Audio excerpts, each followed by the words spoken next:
அவள் அப்படி ஒன்றும் அழகில்லை, அவளுக்கு யாரும் இணையில்லை.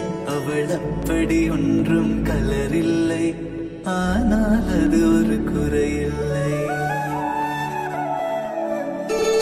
அவள் அப்படி ஒன்றும் அழகில்லை, அவளுக்கு யாரும் இணையில்லை. அவள் அப்படி ஒன்றும் கலரில்லை, ஆனால் அது ஒரு குறையில்லை. அவள் பெரிதாய் ஒன்றும் படிக்கவில்லை, அவளை படித்தேன் முடிக்கவில்லை. அவள் உடுத்தும் உடைகள் பிடிக்கவில்லை, இருந்தும் கவனிக்க மறக்கவில்லை. அவள் அப்படி ஒன்றும் அழகில்லை, அவளுக்கு யாரும்